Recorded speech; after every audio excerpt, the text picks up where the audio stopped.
I'll just introduce myself quick. I'm Amy Timmerman. I'm a Nebraska Extension County-based educator located out of O'Neill, Nebraska. And I am Lisa Lauver. I am located at the Lower Elkhorn NRD in Norfolk, Nebraska. I am the Bazile Groundwater Management Area Project Coordinator.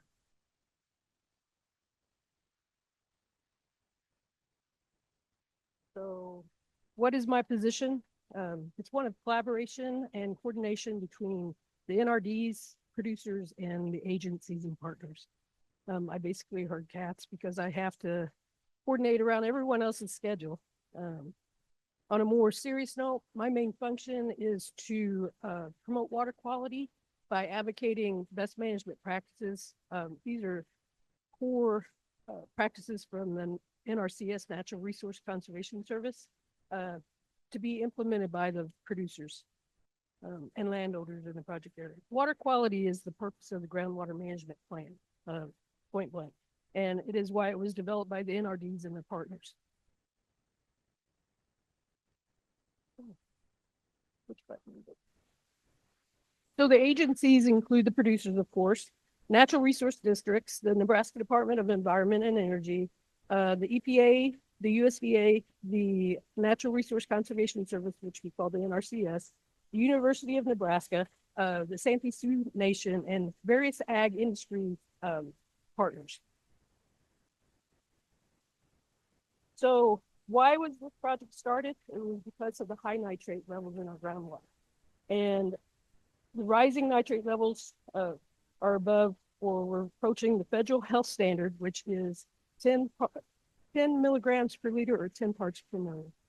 The BGM was started in collaboration with the local producers and NRDs to address the rising nitrate. These are managed by the four founding NRDs, which are the Lewis and Clark, the Lower Elkhorn, Lower Niobrara, and the Upper Elkhorn. And the BGMA is located within 3 counties, Antelope, Knox, and Pierce. A lot of territory. So a little bit of history. Late in the 1980s, this area was identified as the Bazile Triangle. Lots of research and studies have been conducted through the decades.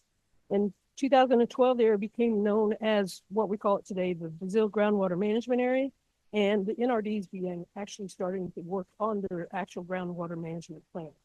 In 2014, the NRCS and the NDE designated this as part of the National Water Quality Initiative Program, NWQI. And so the plan was created. And in 2016, the EPA reviewed and approved, and it was making the BGMA plan the first of its kind to address non-point source of pollution. So, where is it located? These slides didn't come out the same way, did they? It encompasses, it's in the Northeast, it encompasses 21 townships, it's 756 square miles, or just under 484,000 acres. Lots of 10 communities and lots of cropland. Well, these are hard to see. Turned it all white. Let's face it, we live in an agricultural state, and the producers rely on the use of commercial fertilizer and manure, organic fertilizers. Nebraska's NRDs, through the Nebraska Groundwater Management and Protection Act, are responsible for managing the groundwater resources of the state, and along with NDEE, administer the quality aspects of the act. Each NRD has developed groundwater rules and regulations that outline enforcement within the district. So the main point is, what have we been doing in our groundwater management area? We have been 3 items, basically, is phases for regulation, priorities, tier area set, and repetitive monitoring. And now we are actually working with Longitude 103 in the development of the producer connect. So what have we learned? This is the map of the phase area in the BGMA. As you can see, we have phase 1, 2, and 3. The 4 BGMA NRDs have pretty much come together and made the rules and regulations pretty much match throughout. So in this phase 1 is less than 5. It's triggered by the nitrate level in the groundwater.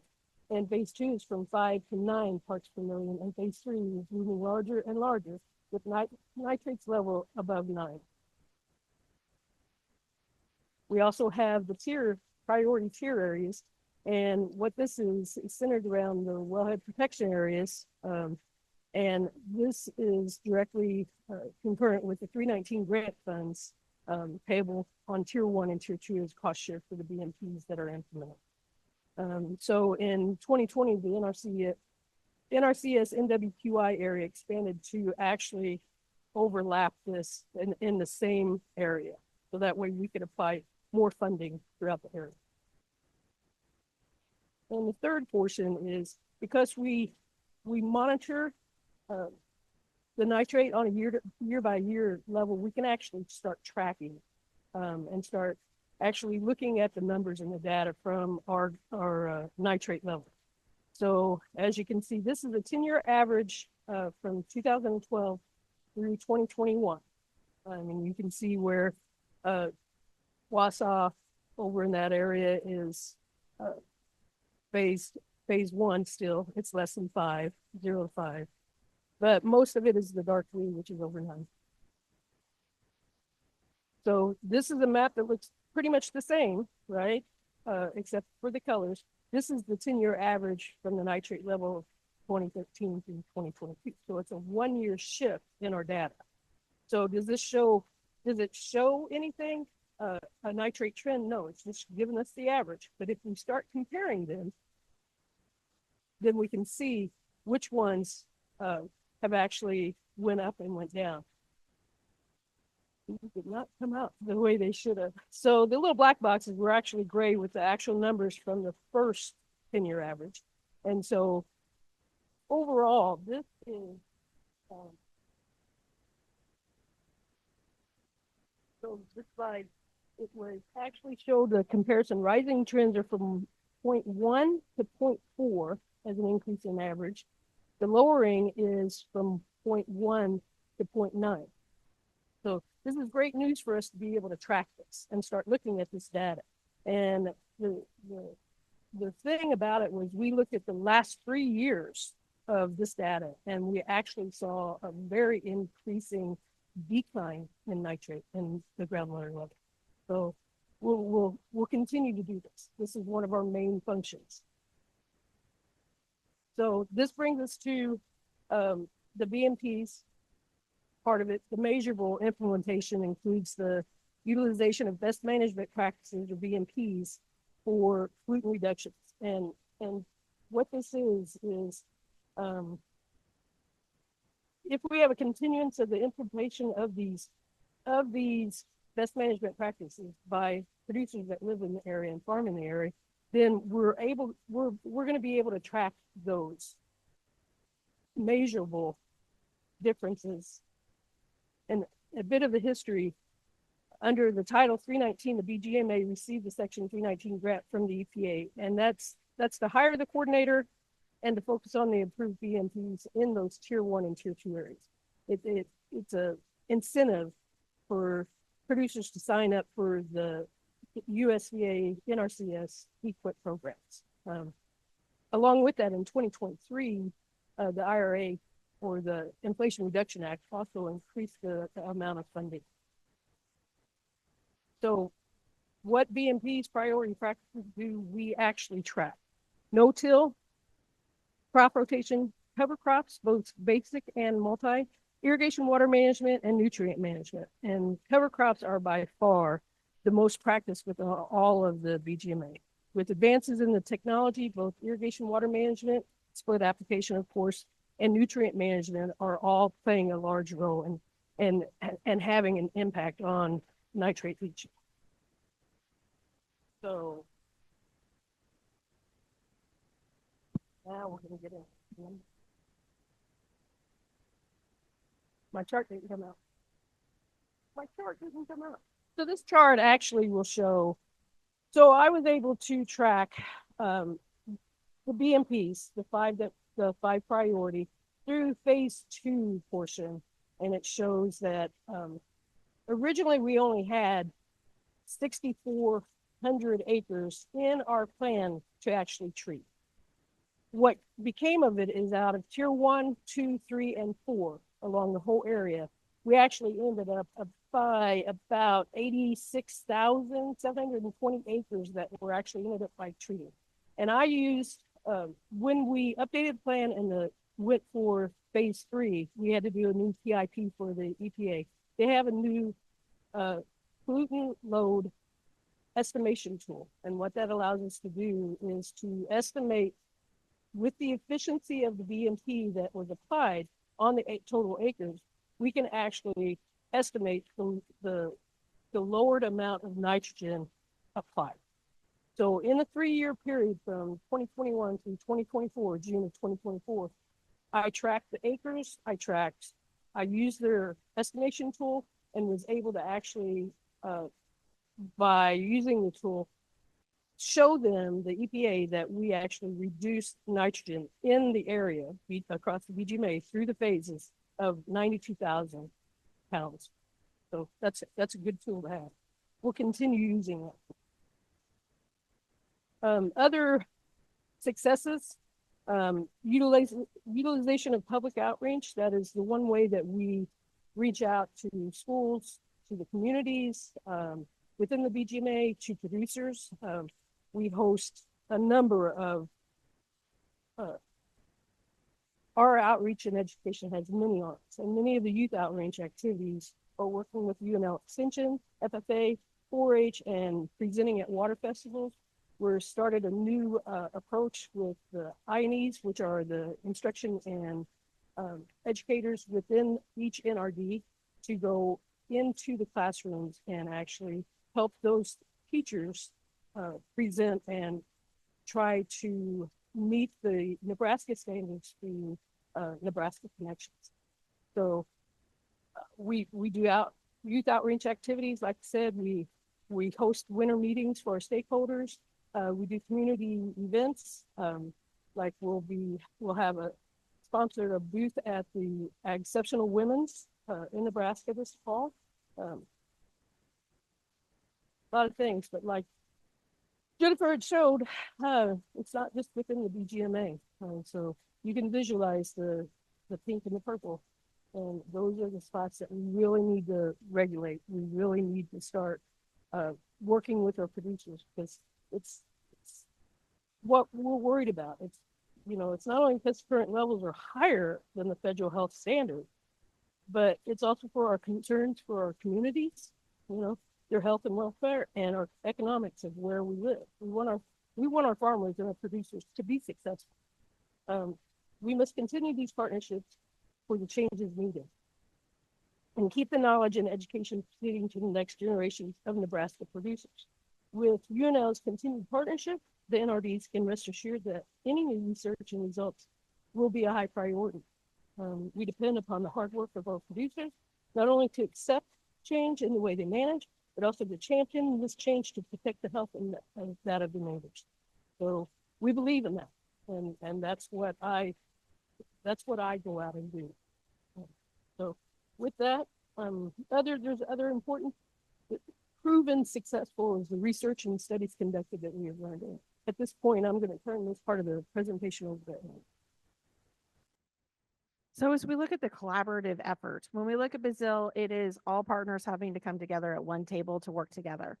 And when we look at the research and the roles that everybody comes together, we're actually going to go back to 2018. That is when the first collaborative grant was written with partnership between University of Nebraska-Lincoln, research faculty, and the 4 NRDs. And that grant was successfully funded, and funding started in 2019. And with that, it allowed us to develop the outreach and demonstration field plots. So we're wanting to try to incorporate how do we do research at a university setting, but also providing opportunities for on-farm producers able to come out and actually learn real-time what is going on in their backyard.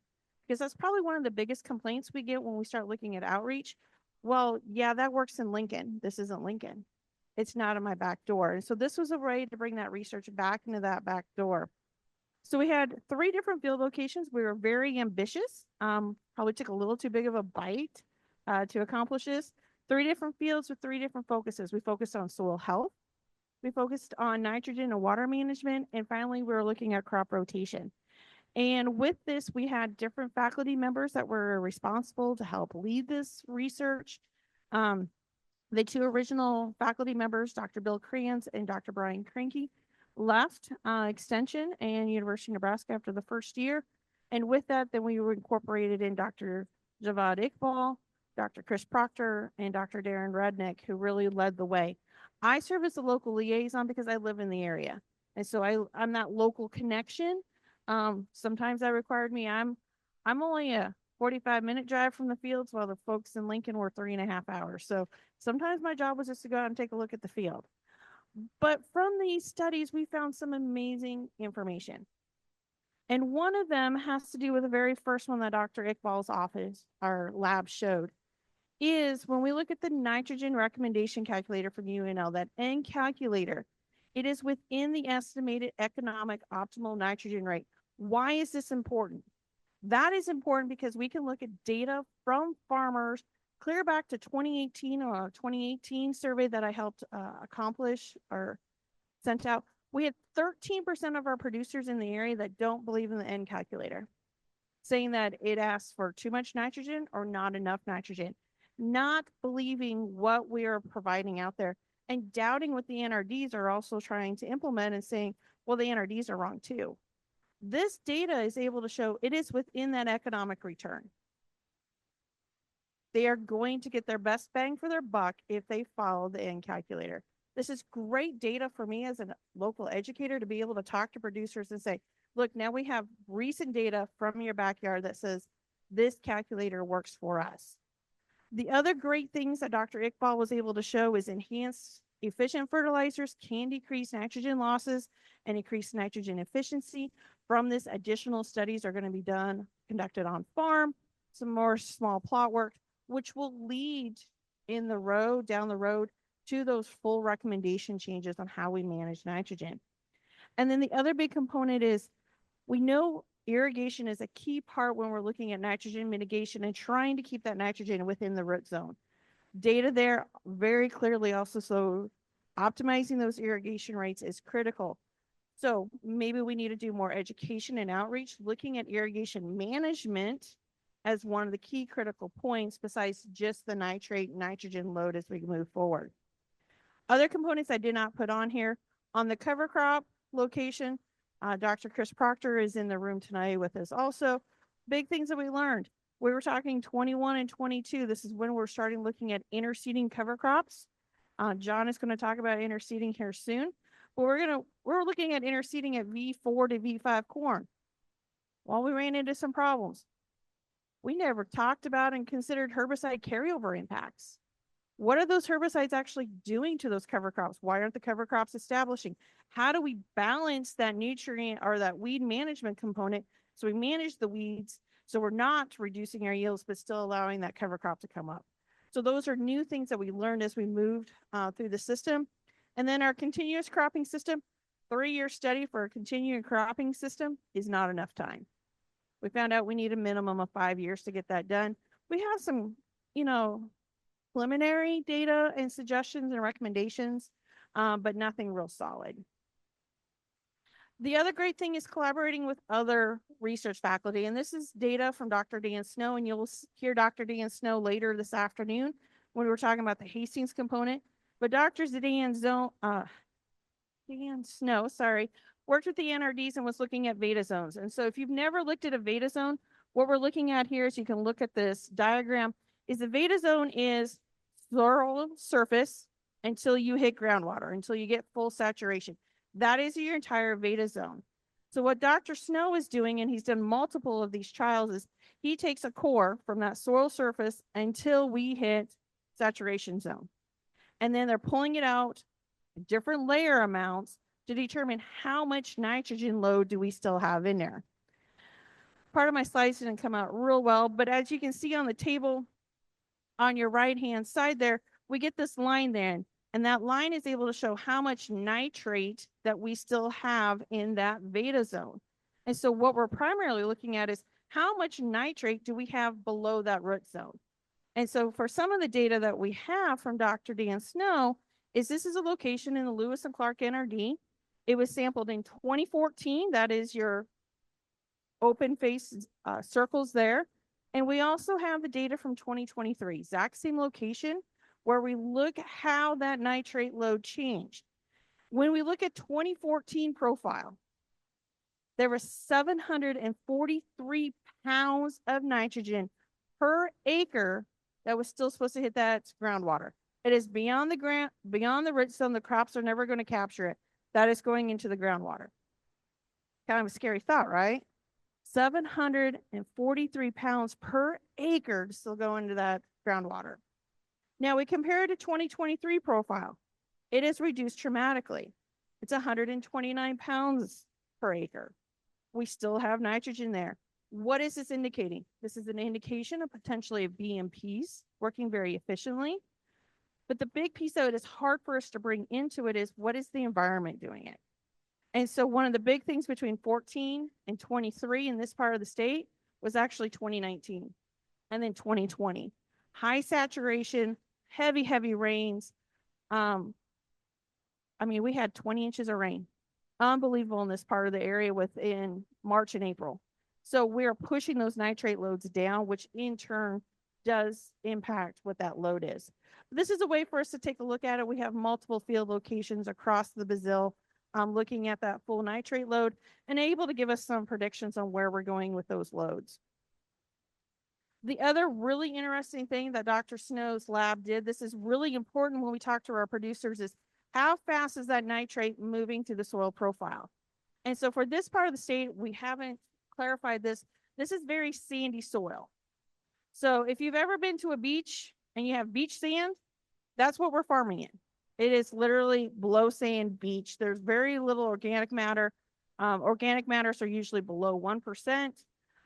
If we have some decent soil, then we run into a nice gravel layer, which once again isn't going to hold anything. Everything just goes right on through it. So what they did on these locations is this is one single location, looked at that nitrate movement and that conductivity. From their data, they're saying nitrate is moving, has the potential to move 1.2 feet per day. 1.2 feet per day. For some of our producers in this area, we are hitting groundwater as low as 10 feet. 10 to 20 feet. If it's moving 1.2 days, what I am putting on May 1st could be hitting my groundwater by the end of the growing season. Huge impacts. The other big things I do want to touch on is our outreach. With all of our demonstration field sites, we've been having field days held in 2021, and 22. This is one that I had a blast with. We have our NRCS soil health specialist there, but we wanted to get the producers out in the field. So they're doing soil infiltration rates. They learned how to put the circle cones in, measure it, and that is an indication of soil health, how quickly things are going to be absorbed in the soil, runoff if we're looking at runoff issues, whether we're looking at heavy rain events, very hands-on, lots of fun activities associated with it. And then Lisa talked about it, our winter meetings and our outreach. We have been showing some great work from those winter meetings, once again, trying to get them interacting with us on a one-on-one scale.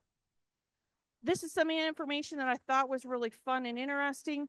When we did a 1 to 3 year long-term assessment of anybody who has attended a field day or one of our winter meetings, we had a 15% response rate.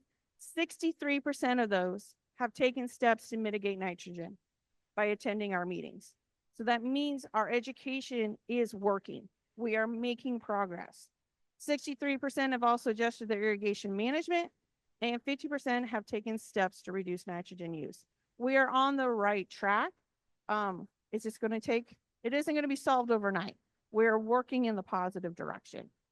Last couple things, Lisa already showed these a little bit, but the one thing I do want to point out on the youth education, if you see down here, we have created new games. So what we have there is a Kerplunk game. How many of you guys ever played Kerplunk as a kid? Exact same concept. It's a laundry basket with chicken wire and a bunch of dowels and different colored balls. And those colored balls represent different things in the soil. Black is nitrate. blue is water. Maybe pink is organic matter. And we give the kids scenarios saying, well, guess what? It's been a really dry year and you bailed up all your corn stalks. Now we just had a 10-inch rain. What happened to your nitrates? And they have to pull out so many sticks and see how long it takes them to actually hit the groundwater. Just something visual for them to do.